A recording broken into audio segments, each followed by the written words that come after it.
হে আমার স্বর্গস্থ পিতা, পরম পিতা, পরম ঈশ্বর, তোমার ধন্যবাদ করি, প্রশংসা করি, গৌরব করি গো পিতা। পিতা গো, প্রতিদিনের ন্যায় আজও একটি নতুন দিনের শুরুতে তোমার কাছে এসেছি। এই সুন্দর দিনের শুরুতে আমি নিজেকে এবং তোমার সকল সন্তান যারা এই প্রার্থনা শ্রবণ করবে সকলকে তোমার চরণতলে জ্ঞাত করলাম পিতা। সকলের ভার নাও, সকলকে স্পর্শ করো আর তাদের সকল প্রকার পাপ ক্ষমা করো পিতা। তার সাথে আমারও পিতা গো, ক্ষমা করে আমাদের এই প্রার্থনা তুমি গ্রহণ করো পিতা।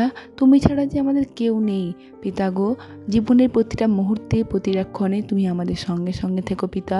আর তোমার সুরক্ষিত বেড়াজাল দিয়ে ঘিরে রেখো পিতা। পিতা গো, তোমার সকল সন্তানকে তোমার চরণতলে সমর্পণ করে দিলাম। একমাত্র তুমি সেই ঈশ্বর যে পারো আমাদেরকে সব সময় সব রকম বিপদ থেকে আগলে রাখতে পিতা। তুমি ছাড়া আমাদের যে কেউ নাই, তুমি যে আমাদের সব, তাই তো তোমার উপর সকল ভার তুলে দিই। জানি আমাদের সঙ্গে আমাদের পিতা আছে, তাই আমাদের কোনো চিন্তা নেই। পিতা আমাদেরকে আমাদের জীবনের সঠিক পথ দেখাবে। তাই পিতা, সকলকে তোমার চরণতলে জ্ঞাত করে দিলাম।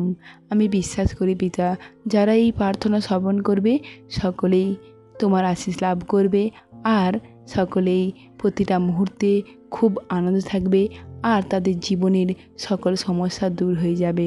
এই প্রার্থনা আমার প্রভু যিশুগুরুর নামে তোমার চরণতলে জ্ঞাত করলাম। এই প্রার্থনা আমার প্রভু যিশুগুরুর নাম হইতে চাইলাম। আমিন।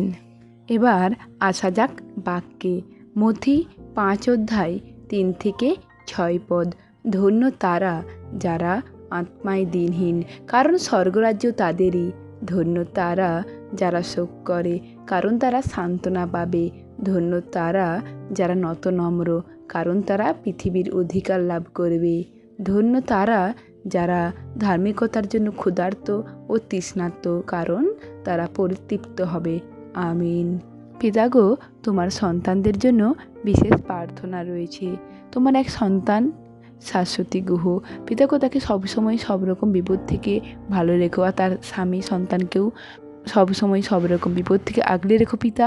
আর তাদের যে ফিনান্সিয়াল প্রবলেম চলছে পিতা, সেই প্রবলেম থেকে তুমি তাদেরকে উদ্ধার করো আর সঠিক পথ দেখো পিতা। তোমার সন্তানকে তোমার চরণতলে জ্ঞাত করে দিলাম। আর পিতা, তোমার আরেক সন্তান সুশীলা ঘোষ, পিতা গো, তার পাপ ক্ষমা করে তাকে একটা সুন্দর জীবন দান করো পিতা। সেই ভারও তোমার উপর তুলে দিলাম। আর পিতা, তোমার আরেক সন্তান সঞ্জু ঘোষ, পিতা গো, তাকে সবসময় সব রকম বিপদ থেকে আগলে রেখো, তার সকল পাপ ক্ষমা করে তাকে একটি আনন্দময় জীবন দান করো পিতা। তোমার সন্তানকে তোমার চরণতলে জ্ঞাত করে দিলাম। আর পিতা, তোমার আরেক সন্তান চক্রধর ঘোষ, তাকেও সবসময় সব রকম বিপদ থেকে আগলে রেখো পিতা, তার যেমন কোনো বিপদ না হয়।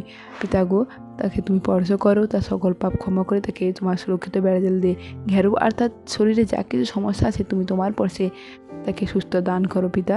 সেই ভারত তোমার উপর তুলে দিলাম। আর পিতা, তোমার আরেক সন্তান সমীর দাস, পিতা গো, তাকে স্পর্শ করো, স্পর্শ করে তার যা কিছু শারীরিক সমস্যা রয়েছে, লাং ডিজিজ আর পিতা টিবির সমস্যা, সব কিছু তোমার পরশে সম্পূর্ণ সুস্থ দান করে নতুন জীবন দান করো পিতা। সেই ভারত তোমার উপর তুলে দিলাম। আর পিতা গো, তোমার আরেক সন্তান লক্ষণ দাস, পিতা, সে শারীরিক মানসিকভাবে জর্জরিত, তোমার ওই সন্তানকে স্পর্শ করো আর তাকে নতুন জীবন দান করো, তার সকল সমস্যা দূর করো পিতা। তোমার ওই সন্তানকে তোমার চরণতলে জ্ঞাত করে দিলাম। আর পিতা, তোমার আরেক সন্তান সুমিতা সিটের ছোট ছেলে, পিতা, সে তোমার ছোট সন্তান, তাকে স্পর্শ করো, তোমার পা দিয়ে চালাও পিতা।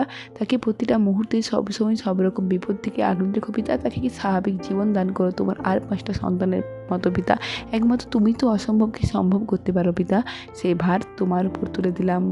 আমি জানি পিতা, এই প্রার্থনা শ্রবণ করলে, সকলকে সুস্থ দান করলে, সকলের ভার নিলে, সকলকে সুরক্ষিত বেড়াজাল দেখিয়ে দিলে পিতা, তার জন্য তোমার ধন্যবাদ করি, প্রশংসা করি, গৌরব করি গো পিতা। পিতা গো, এই প্রার্থনা আমার প্রভু যিশুগুরুর নাম হইতে চাইলাম। আমিন।